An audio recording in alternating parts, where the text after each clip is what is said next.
मी नरेन, संयुक्ताचा नवरा. संयुक्ताचा नवरा हा माझ्या ओळखीचा एक भाग हवा खरं तर. पण तो तसा न राहता माझे आयुष्य व्यापून तो दशांगुळे वरती उरलेला आहे. खरं तर असा मी पूर्वी नव्हतो. माझी स्वतःची एक ओळख होती. कॉलेजमध्ये लायब्ररीमध्ये रमणारा नरेन, गिटारच्या क्लासला जाणारा नरेन, खवय्या नरेन आणि होय, स्वप्ने पाहणाराही. ही ओळख होऊन 10 वर्षे तरी लोटली. त्या प्रसंगानंतर ती ओळख कणाकणाने खिरत गेली, विरत गेली. 18 वर्षांचा होतो मी. माझ्या मित्राकडे जायला उत्साहाने निघालो होतो. संध्याकाळच्या 7:30 पावणे 8 वाजता. खरं तर आई म्हणत होती, "नरेन, रात्र झालेली आहे. आज जाऊ नकोस. उद्या जा." पण आईचं त्या वयात कोणीतरी ऐकतं का? मी रस्त्याने चालत निघालो. डिसेंबरची थंडी पुण्यात पडलेली होती. स्वेटरमध्ये सुद्धा गार वारा बोचत होता. हे काय, शिंदे छत्रीपासून ते वानवडी फार फार दर मैलभर अंतर. त्या वयात उत्साहाला उधाण असते, तेव्हा मला थोडीच जाणवणार होता तो गारठा. ते बोचरे वारे. हा रस्त्यावर अगदी तुरळक गर्दी, तीही वाहनांची. बाकी चिटपाखरू नव्हते. अर्थात कॅन्टोन्मेंट भागात हे नवीन नव्हतेच. उजवीकडे कबरस्थान आणि वड चिंचेची झाडे, ते मात्र हृदयात धडकी भरवणारे. मी झपाझप चालायचा प्रयत्न करत एकीकडे मनात राम राम चालूच. अचानक समोरच्या बाजूने एक मोटरसायकलवरून 2 जण आले. काय आणि माझ्यापुढे येऊन उभे राहिले काय. सगळंच पावचडणारं आणि भीतीदायक. दोघेही आडदांड. दोघांनी मला पकडून फरफटवत कब्रस्थानामधील चिंचेमागे. आयुष्य उद्ध्वस्त करायला 10 मिनिटंही पुरेशी असतात, नाही का? निव्वळ शरम आणि स्वतःबद्दल घृणा, चीड. आईबाबांना कोणत्या तोंडाने सांगणार? पोलीस कंप्लेंट केली तरी कोणी विश्वास ठेवेल का? वर नाचक्की. नंतरची कितीतरी वर्षे आत्महत्येचे विचार मनात घोळत राहिले. नाही हिंमत नाही झाली, पण आयुष्य कोळपणूच गेले. अभ्यासावर, प्रकृतीवर परिणाम. हे माझ्याच बाबतीत का घडलं? का असा हिट अँड रन? अन्याय माझ्यासोबतच व्हावा? दुःख, स्वप्ने, नाईटमेअर्स संपेनात. रात्री घशाला कोरड पडे. घशाचे स्नायू आवळले जात. आपणच भ्याड होतो आहोत. आय डिझर्व दिस. धीर करून कोणा एका मित्राला सांगायचा प्रयत्न केला तर माझ्यापेक्षा तोच भेदरला. कोणाला सांगू नकोस येड्या म्हणाला. कदाचित तुझ्या मनाचे खेळ आहेत म्हणाला. असेल बाबा, असेल. माझ्याच मनाचेच. मात्र तेव्हापासून एक विकृत विचित्र चित्र डोळ्यासमोर येऊ लागले. कधी जर संप्रेरकांनी शरीराची मागणी केली तरी कल्पनेमध्ये आकर्षक स्त्री न येता गुंड असो. माझे टर्न ऑन व्हायचे ट्रिगर्स मेसअप झाले. त्यातून माझ्या मनात इन जनरल टर्न ऑन होण्याबद्दल तीव्र घृणा आणि संताप निर्माण होत गेला. सगळं विकृत आहे, जाणतो मी. पण सांगणार कोणाला? आईबाबा तर लग्न कर म्हणू लागलेले. त्यांना टाळायचे कसे? शेवटी लग्न केले खरे, पण मनावर भीतीचा, शरमेचा धोंडा होताच. कदाचित तिला, माझ्या बायकोला मी सांगेन, ती समजावून घेईल. पण हिंमत होत नव्हती. संध्याकाळ झाली की खूप काळजी वाटू लागायची. तिला आपोआप समजेल असे वाटायचे. पण तीही नवी नवरी, असा पटकन कसा विश्वास बसणार तिचा? माझ्या मनातील तिला कसे कळणार? भयंकर दिवस होते, आहेत. मदत हवी आहे, मदत हवी आहे. मला मदत हवी आहे हो, पण हिंमतच होत नाही. घरातही कळलं तर विश्वास ठेवतील? बरं, विश्वास ठेवला तर माझ्यावरच आरोप करतील. आधी का नाही बोललास? बायकोने घटस्फोट दिला तर शेजारी पाचेरी बभरा होईल. मी पुरुष नाही हे मित्रांमध्ये समाजात पसरेल. त्यापेक्षा असाच संसार घसडत राहणे काय वाईट? निदान झाकली मुठ्ठी 1,25,00,000ची. हां, हेच योग्य आहे. तिला देईन ना मी. पैसा, अडका, सुरक्षितता, सन्मान पुरेसे आहे की तेवढं जगायला? मी नाही तेवढ्यात जगत. मला कुठे दुसरं आयुष्य आहे? पण तिला कळलं तर? नाही, तिला कळताच कामा नये. कोणालाच कळून उपयोग नाही. मी तिचा नवरा आहे आणि हीच माझी ओळख आहे. तिलाही मी सुखात ठेवलेली आहे. मी सुरक्षित आहे, भक्कम आहे. मला काहीही झालेले नाही. हेच आणि एवढेच सत्य आहे. डिस्क्लेमर: सेक्शुअल असॉल्ट फक्त स्त्रियांवरतीच होतो हा गैरसमज आहे. पुरुषांना तर याबद्दल बोलणं जास्त अवघड जातं. असे व्हिक्टिम्स, शोषित, आयुष्यात बरेचदा आत्महत्येचा विचार करतात. वाचिक माहिती. संयुक्ता थेरपिस्टकडे मदती करता गेली. प्रश्न हा आहे की तुला हा विवाह हवा आहे का? मला सांगू नकोस. तुझ्या डायरीत लिही. हवा असल्यास का आणि नको असल्यास का? त्या कारणांची यादी बनव. प्रत्येक कारणाला 10च्या स्केलवर वेटेज दे. उदाहरणार्थ, कुणाला वैवाहिक जीवनात फायनान्शियल ट्रान्सपरन्सी असणे महत्त्वाचे असेल तर कोणाला स्थैर्य महत्त्वाचे वाटेल. कोणी स्टेटस का मेंटेन करणे झेपेलचं वाटेल तर कोणाला नात्यातली विश्वासापुढे अन्य कोणतीही तडजोड मान्य नसेल. तेव्हा प्रामाणिकपणे ह्या प्रश्नांची उत्तरे स्वतःलाच दे. डॉक्टर. संयुक्तने डायरीमध्ये एक एक मुद्दा टिपण्यास सुरुवात केली. काय तिला स्वतःबद्दलची ॲक्युरेट इन्साईट मिळू लागली. बाकी सर्व मुद्दे सकारात्मक होते. काडीचा मुद्दा फक्त न जुळणारा शरीरसंबंध हा होता. थेरपिस्टच्या सांगण्यावरून तिने काही हॉर्मोनल अपविल्स तर नाहीत ना याचीही टेस्ट करून घेतली. तिला हे लग्न हवे होते.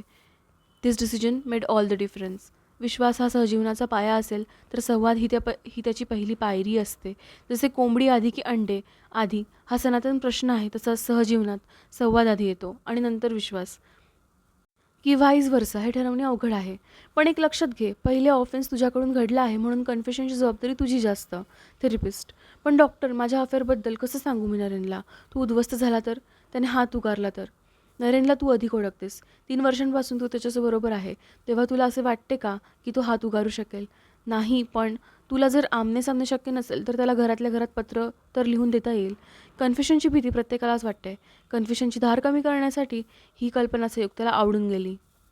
थेरपिस्टशी सविस्तर बोलून पत्राचा टोन, भाषा, त्यातील जनरल मसुदा ठरवला गेला. या पत्राच्या वाचनापर्यंत काय रिझल्ट्स हवेत त्याची डिटेल्स नक्की झाली. आणि होय, याही मुद्द्यावर थेरपिस्ट सविस्तर चर्चा झाली की काय होऊ शकते, नरेन कसं रिॲक्ट होऊ शकतो आणि ते संयुक्ताने कसे हाताळावे. पत्रात काय नव्हते. शब्द न शब्द विचारपूर्वक योजलेल्या या पत्रात सर्वात प्रथम कबुली होती. झालेल्या प्रसंगाची संयुक्ताने ओनरशिप घेतलेली होती. नरेनला हा विश्वास दिलेला होता की संयुक्ताने या संपूर्ण घटनेला मागे टाकले आहे. नरेनला हा धक्का होता आणि तरीही एका विक्टिमाइज्ड माइंडसेटमध्ये न जाता त्याने ह्या संपूर्ण घटनेकडे संबंधांना दिलेली एक अपॉर्च्युनिटी ह्या दृष्टीने पाहावे म्हणून त्याची मनधरणी होती, क्षमायाचना होती आणि विदाऊट मिसिंग एनी वर्ड्स संयुक्ताला विवाहामधून काय हवे आहे हे सुद्धा ठळक केले गेले होते. तिने ते पत्र त्याच्या हाती सुपूर्द केले. ती एवढेच म्हणू शकली, नरेन प्लीज हे पत्र वाच. आय एम सॉरी, पण मला समजून घे. पुढे घळाघळा अश्रूंसमोर तिला बोलता येईना. पुढचे काही आठवडे, महिने निव्वळ टॅब्युलंट होते, पेनफुल होते. नरेन डिनायल, अँगर, बार्गेनिंग, डिप्रेशन या स्टेजेसमधून गेला. Yes, he was grieving. दोघांच्याही विवाह संबंधाला संयुक्ताच्या प्रतारणेचे नख जिव्हारी लागलेले होते. हे नाकारण्याचे कारणच नव्हते. पण थेरपिस्टच्या मदतीने संयुक्ताने नरेनची मनस्थिती व्यवस्थित हाताळली. अवघड होते, अशक्य नाही. तिने त्याचा विश्वास संपादन केला न केला आणि आश्चर्य म्हणजे एके दिवशी स्वतः थेरपिस्टकडे येण्यास नरेनने इंटरेस्ट दाखवला. त्याने धैर्याने संयुक्ताकडे त्याच्या स्वतःच्या भूतकाळातल्या त्या अत्यंत नाजूक तसेच पेनफुल घटनेची वाच्यता केली. बापरे, संयुक्ताला हे नवीन तर होतेच, पण तिच्याकरताही नरेनची नवीन बाजू प्रकर्षाने प्रकाशात आली. हा त्यांच्या वैवाहिक जीवनातील दुसरा धक्का. आणि तरीही जिग्सॉ पझलचा शेवटचा ठोकळा गवसावा तसे काहीच तिला झाले आणि संयुक्ताने नरेनचा थेरपिस्टला भेटण्याचा निर्णय उचलून धरला. संपूर्णतः पाठिंबा दर्शवला. नरेनच्याही मनावरचे ओझे पहिल्यांदा कमी झाले, कारण पहिल्यांदा त्याने ह्या घटनेची वाच्यता केलेली होती. एवढ्याशा निर्णयाकरता कबुली करता अफाट धैर्य लागले होते आणि ते त्याने दाखवले निव्वळ संयुक्तावरील विश्वासाच्या बळावर. खूप खूप वादळी पावसानंतर उघडीप होणारी होती तशी लक्षणे दिसत होती आणि दोघे संयुक्ताच्या थेरपिस्टला भेटले. आता पुढे रोजप्रमाणे डायरीमध्ये माझ्या आजच्या क्लायंटची नोंद. 12/11/2020 शनिवार. सकाळी 10ला क्लिनिक उघडल्यानंतर नरेनला मी प्रथमच भेटलो. 5 फूट 6 इंच उंची, डोळ्याला चष्मा, कुरडे केस आणि डोळे मात्र थकलेले, हाताची नखे कुरतडलेली आणि एकंदर किंचित अँशियस असे व्यक्तिमत्व. क्लिनिकमध्ये कोणीही मजे करता तर येत नाही, काही समस्या असतातच. म्हणूनच नाईलाजाने पेशंट स्वतःहून येतात किंवा मग कुटुंबातील एखादी सुजाण व्यक्ती त्यांना बळाने घेऊन येते. एक मात्र नक्की, क्लिनिकमध्ये पाऊल ठेवल्याचा क्षण हा पेशंटकरता आमूलाग्र बदल घडवण्यास समर्थ असतो. हां, त्याकरता पेशंटची योग्य औषधोपचार तसेच थेरपीचीही तयारी हवी. औषधाच्या अपडाऊन्समुळे कितीही किचकट, अवघड आणि अनसेटलिंग अनुभव येवोत, पेशंटचे धीर धरणे नितांत गरजेचे असते. नरेन प्रगल्भ वाटतो, तसेच त्याच्याबरोबर आलेली त्याची पत्नी संयुक्ता ही भले काळजीत असो, पण तीही प्रगल्भ वाटते. मुख्य म्हणजे पेशंटला जेव्हा बरोबर कोणी येते तेव्हा ॲज अ डॉक्टर आम्हाला त्या नातेवाईकाची पेशंट एक सपोर्ट सिस्टीम म्हणून मदत मिळेल अशी आशा वाटते. ही आशा जवळजवळ 95% खात्रीची आणि यशस्वी ठरते. हा गेल्या 30 वर्षातील अनुभव. बोला, मी. घसा खाकरून प्रथम नरेनने बोलता झाला. मध्ये मध्ये त्याला अवघड जात असते वेळी संयुक्त त्याची पत्नी मदत करत होती. एकंदर ती सुजाण आणि कनवाळू व्यक्तिमत्वाची वाटली. आज फार काही बोलणे झाले नाही, कारण एका विविक्षित क्षणी नरेनला भावना आणि अश्रू अनावर झाले. आम्ही तिथे थांबलो. पेशंटच्या भावनांचा आदर हा तर थेरपीचा पायाच नाही का? रेशीम घाट ही अलगदच उकलावी लागते. तिथे धिसाडघाई उपयोगाची नाही. पुढच्या आठवड्याची वेळ निश्चित झाली. दोघेही गेले. नोट्स. नरेन भावनाप्रधान व्यक्तिमत्व, संयुक्ता त्या मानाने डाऊन टू अर्थ आणि व्यवहारी. संयुक्ताच्या नवऱ्याला पूर्ण सपोर्ट, जमेची बाब. नरेनला सिव्हिअर ट्रॉमा, त्यातून दिसणारी PTSDची लक्षणे, आजूबाजूच्या लोकांचं सतत हायपर अवेअरनेस आणि त्यातून मेंदूची सतत व्यय होणारी ऊर्जा, फटीक. 12/18/2020 शनिवार. आपण गेल्या वेळेस जिथे थांबलो तिथून सुरू करूयात. मी. डॉक्टर, हा प्रसंग सिंक इन होण्यास काही दिवस गेले, मात्र त्यानंतर मी चिडचिडा होऊ लागलो. मी सतत संतापू लागलो आणि तो संताप मला व्यक्त करता येत नसे. कोणाच्याही कृतीमधून मी तिसरा अर्थ काढण्यात निष्णात झालो. नरेन, तुम्ही हे जे रीडिंग बिटवीन द लाईन्स करत असा, दुसऱ्याला आरोपी धरत असा, ती इमॅजिनरी होते की वास्तव याचा आपण कधी विचार केलात का? नाही. इमॅजिनरी कसे असेल डॉक्टर? देहबोलीवरून कळतेच की.